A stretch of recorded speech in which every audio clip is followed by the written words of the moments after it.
Welcome to another deep dive. We've received a really fascinating collection of material from listeners, all focused on effective communication. Yeah, it's quite a range. It really is. So our mission today is to sort of cut through the noise, find the real magic. How do you communicate so it doesn't just get heard, but actually resonates, sparks imagination, emotion? Exactly. And what's striking is how these sources look at it from, well, different angles. Some dissect how our minds work. Others offer very practical, hands-on techniques for connecting, for persuasion. It definitely feels like it goes way beyond just swapping information. Oh, absolutely. So it seems like a core idea, maybe the core idea, is that we process things on two levels. Some sources call it the head and the gut. Let's dive into that distinction first. What are these two parts? Okay, so the head. That's our logical side, analytical. It deals with words, arguments, compares new stuff with old stuff, cause and effect planning, objective reasoning. Right, the conscious stuff we're usually aware of. Yeah. And the gut. Right. What's its job? The gut, well, that's more instinctive, emotional. It reacts to feelings, sensory input, what we see, hear, touch, and also our really deep-seated beliefs. It's less about careful analysis. And more about that immediate, visceral thing, what feels true. Precisely. And the key insight here really is that logic might convince the head, but it's emotion that actually moves us to act. So you need to speak to both, but often the gut kind of has the final say. That makes a lot of sense, especially when you think about those debates where nobody budges, even with solid facts. Exactly. Debates mostly hit the head, right? It's logic versus logic. But if someone's gut, their core beliefs, their emotional wiring isn't on board, those facts just bounce off or get twisted. Yeah, the gut just filters it out if it doesn't fit. It has this amazing ability to do just that. It protects its worldview. It's like trying to convince someone who's terrified of flying with safety statistics. The gut feeling just shouts louder than the data. Perfect analogy. And this head gut thing also explains, why New Year's resolutions are so tough. Because they're usually head-driven. I should eat better. Right. The head makes the logical plan, but the gut loves its old habits, its comfort zone. It hasn't really been won over. You need the gut's buy-in for lasting change. Okay, so the gut is this powerful gatekeeper. What's it actually looking for? What makes it open up to information? That's the crucial bit. The sources suggest the gut wants confirmation. It wants feedback that matches its existing map of the world, experiences, perceptions, beliefs. So it wants to feel validated, in a way. Yeah, essentially. Yeah. When it gets information that aligns, it relaxes, it becomes much more open to learning something new. Instinctively, people want stuff that feels true, either because they can sense it directly or it just clicks with what they already believe. So if I start talking to you by mentioning things you can see right now or ideas we both agree on, I'm talking to your gut. You got it. That's the core strategy. Engage both, sure, but start by getting the gut on side. Give it something verifiable, something agreeable. That lowers its defenses. Which brings us neatly to this technique called verbal matching. Okay, let's unpack this. What is it exactly? How do we use it? Okay, verbal matching. At its heart, it's about saying only things the listener can check with their own senses, or things they already hold to be true. So stating the obvious, basically. Kind of, yeah. The idea is, by building this base of shared, undeniable reality, you create trust. You get the listener emotionally involved, even subtly, and make them more open to what comes next. By creating a series of tiny yeses in their mind, even if they don't realize it. Exactly. The sources lay out some steps. First, notice what they're actually sensing, seeing, hearing, feeling, or what you know they believe. Then, just say a few of these truths, one after the other. Can you give us an example? Like if we were just sitting here talking. Sure. I might say something like, so we're sitting here across this table, you've got your notes there, I've got mine, and the microphone's between us. All just simple, verifiable facts. Right, completely obvious. But what's the actual power in that? It seems so basic. The power is that it bypasses the analytical head, which might just go duh, but speaks directly to the gut. The gut registers. Accurate, accurate, accurate. And that builds this quiet trust. The next step is key. Watch for tiny signs of relaxation. Maybe their focus softens, posture eases up a bit. Signs that their instincts are getting engaged. Exactly. And that's when you introduce what one source calls the punchline. Okay, the punchline, what's that? Once you've laid that foundation of truths and seen that little shift, then you start describing the feelings, sensations, or thoughts you want them to experience. So after the table, notes, microphone bit, I might say, and as you think about how this technique could work, maybe you're starting to feel a sense of curiosity about trying it. I see. Because I've implicitly agreed with the obvious stuff, I'm now sort of primed to consider or even feel the suggestion you're making. Precisely, and the sources make a neat distinction. Empirical verbal matching uses sensory truths, the sun is shining, while abstract verbal matching uses shared beliefs. We both want this project to succeed. Both aiming for that same initial gut level agreement. Exactly. Both create that essential external alignment first. Wow. That example of just describing the room really shows how powerful stating the obvious can be when done intentionally. It's like you're lulling the critical mind while the gut listens in. That's a great way to put it. And repetition helps too. Repeating the desired feeling or idea gently can really cement it. Like how ads work, you know? Okay, so words are powerful for that initial hook, Yeah. but the sources are really clear. That's only part of the story. Yeah. Let's talk nonverbal. What are the key things we need to be aware of there? Yeah. It's amazing how much we say without words. We're talking facial expressions, tiny movements around the eyes, mouth, posture, muscle tension, how we move, our gestures, and crucially, our voice, not just the words, but pitch, speed, resonance, melody of it. Wow, that's a lot going on simultaneously. It's almost overwhelming. It is. That's why some sources just lump it all together as our output. And the critical thing is, these nonverbal cues can either supercharge our words or completely sabotage them. Which leads us straight to alignment, internal and external. Can you break those down for us? Sure. Internal alignment means all your signals match. Your words say happy, your face looks happy, your tone sounds happy, everything's congruent. Okay, being consistent within yourself. Right. External alignment is when your communication matches the other person's reality, their sensory experience, their state, their beliefs. So internal is about me being authentic. External is about being in sync with them. You got it. And when you have both, that's where believability and trust really skyrocket. People subconsciously pick up on that alignment, and it massively boosts their emotional response. Verbal matching, as we said, is a key way to get that external alignment started. Can you give an example of like really obvious failed internal alignment? Oh, easy. Someone saying, "I'm so excited," but their face is deadpan, arms crossed. The words say one thing, the body screams another. Total disconnect. Right, you just don't buy it. Or someone making a strong statement, but their voice goes up at the end like it's a question, undercuts the confidence completely. The nonverbals often tell the truer story. It's like a louder hidden message underneath the words. Uh-huh. Okay, so when you do get this alignment, using things like verbal matching, you can create rapport. And the sources talk about this alpha state. What is that? Why does it matter? The alpha state, it's described as this condition of deep relaxation, but also heightened receptivity. You get it with strong rapport. Interestingly, some link to the brain waves seen when people watch TV passively. Huh. So maybe that's why some ads sink in so well. Could be part of it. For communicators, the point is, in alpha, the analytical head calms down. The gut becomes much more sensitive to input. It's like, okay, this person's giving me accurate info, verbal matching, they seem trustworthy, alignment, I can relax my guard and just absorb. The critical filters drop a bit, and the emotional brain is more open. The massage analogy really worked for me. If it feels right, you just want to stay there. Exactly. It's a state of lowered resistance and heightened connection. Now, digging deeper into how emotion gets across, the sources talk about gut talk and the power of nuance. What's the gist there? The main takeaway is that words carry the logic, the facts, like dots and dashes in Morse code, as one source put it. But the emotion, that travels mostly in the nonverbal nuances. Like what specifically? Tiny facial shifts, posture, gestures, and especially the tone, the music of the voice, the peaks and valleys of the waveform, continuing the analogy. The gut pays way more attention to that emotional melody than the logical dots and dashes. So if you want to connect emotionally, you have to nail those nuances and make sure they match the words. Absolutely critical. Yeah. Which brings us to projecting integrity. It's not just what you say, it's how. How do we get that magnetic intensity the sources mention? Well, it boils down to embodying the emotion yourself. If you want someone to feel excited, you need to show excitement in your face, your voice, your energy. Give their gut a clear template to copy. The stronger the emotion you want, the more fully you need to express it.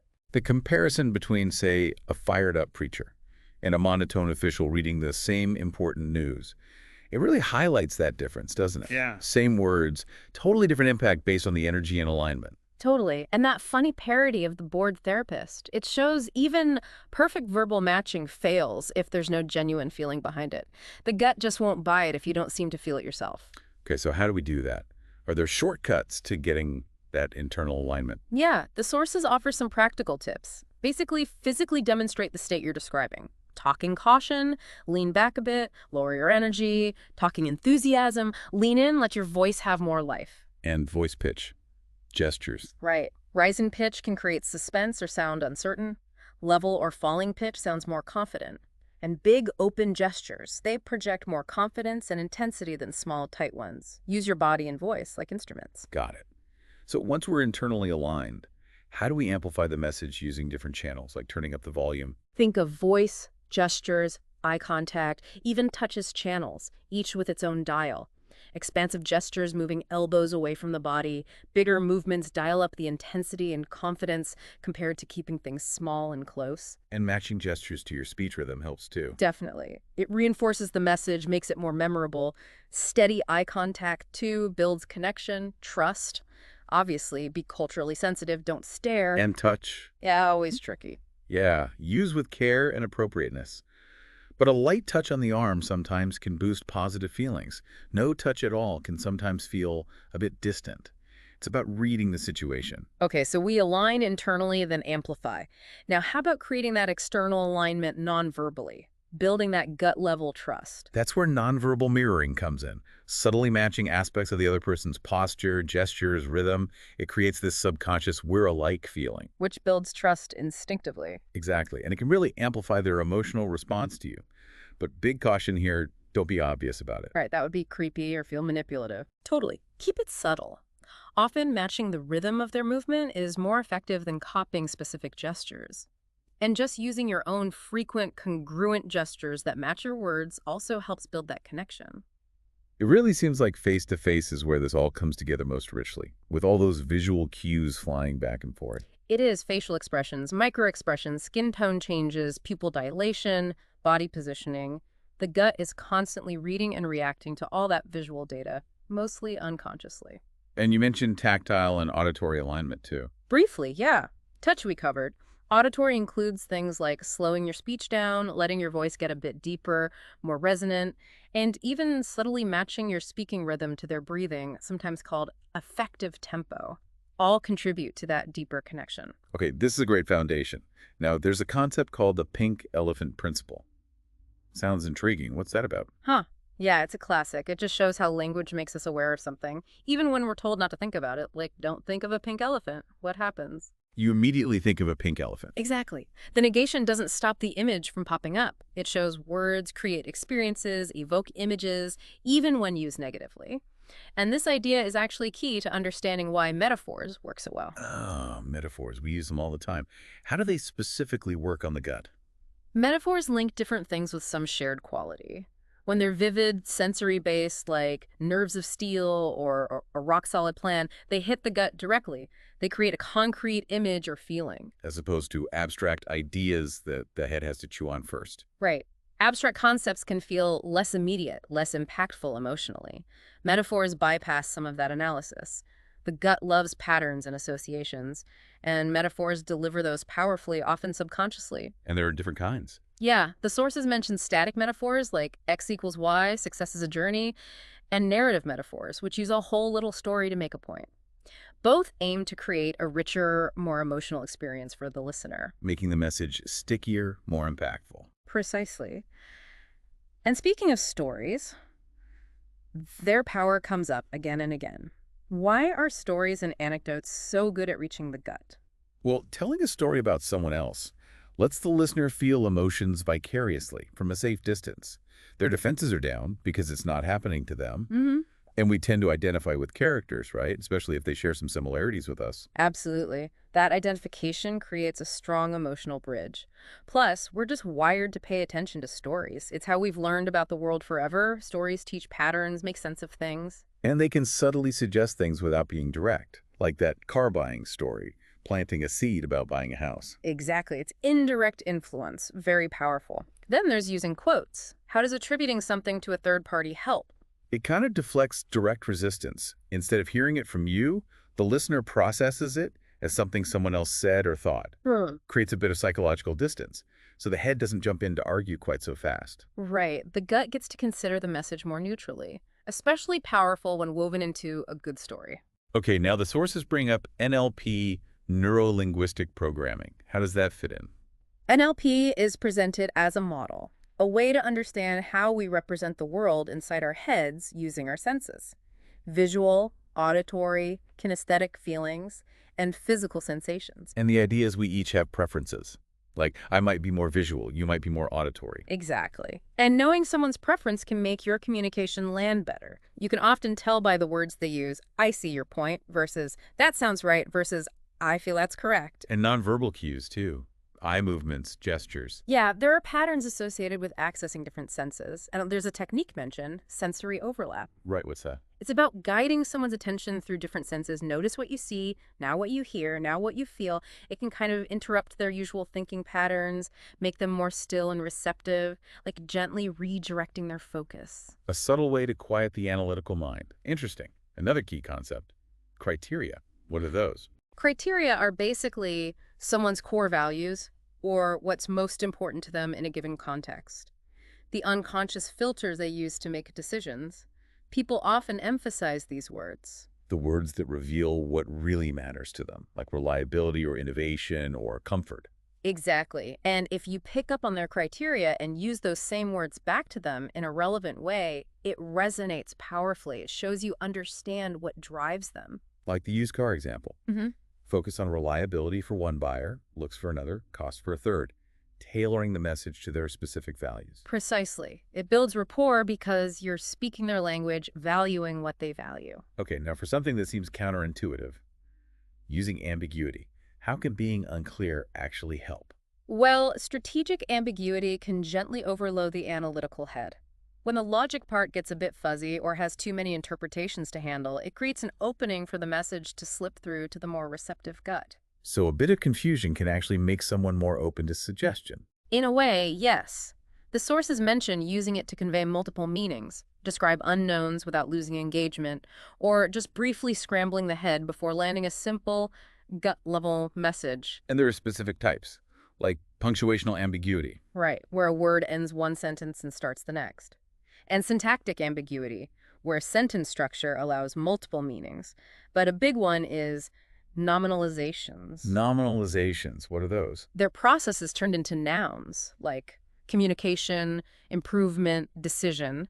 They sound concrete, but they're actually vague whose communication, what kind of improvement. Ah, so they lack specific detail. Exactly. And that vagueness lets the listener fill in the blanks with their own experience, making it feel relevant. It can induce a sort of learning state because the head isn't getting enough specifics to argue with. Think mistakes were made or vague corporate mission statements. The lack of detail makes it harder to reject and easier to project onto. Got it.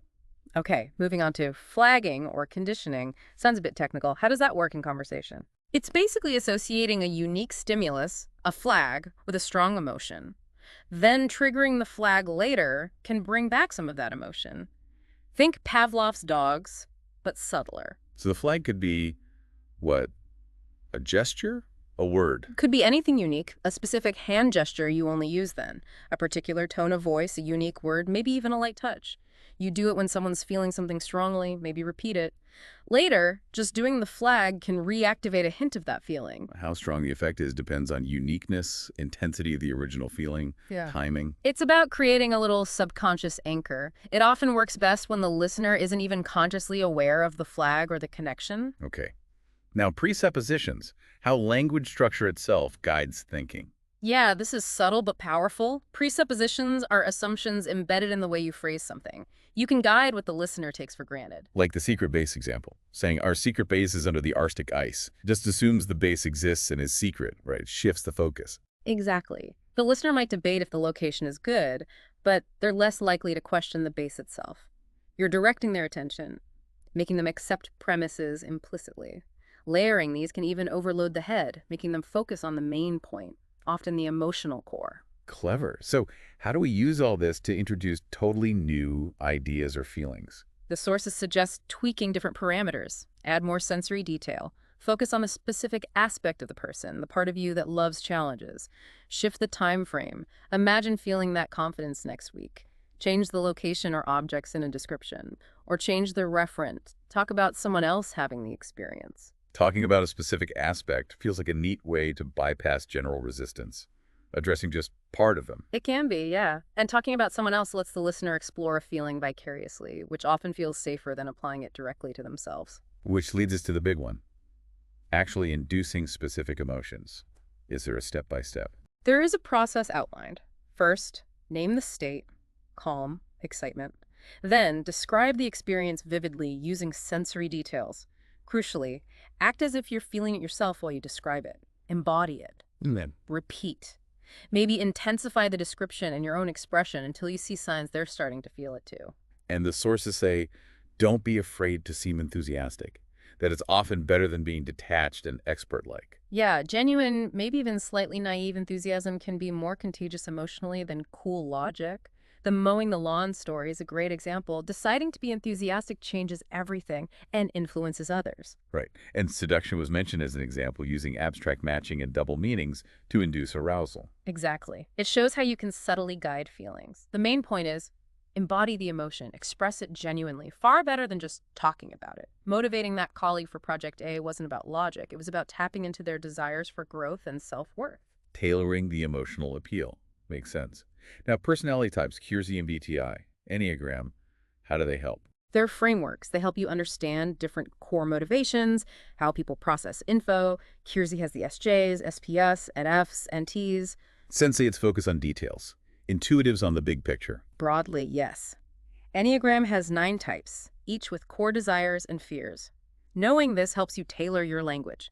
Speak in details for an S, possibilities for an N. Frame things based on their Enneagram types, driver's achievement for a 3, authenticity for a 4, security for a 6, etc.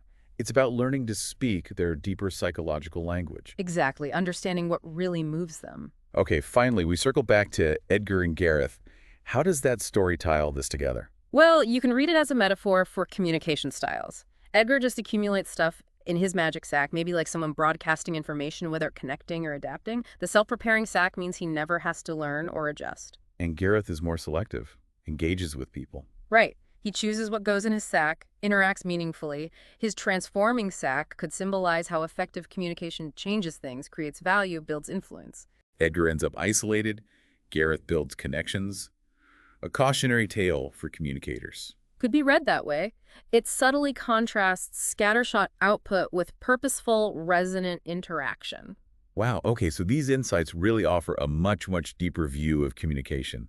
It's way beyond just words. It's head and gut. Absolutely. And hopefully, consciously thinking about these principles helps people become more aware, more effective, and build better connections. So for everyone listening, as you go into your next important conversation, maybe your next presentation, think about this.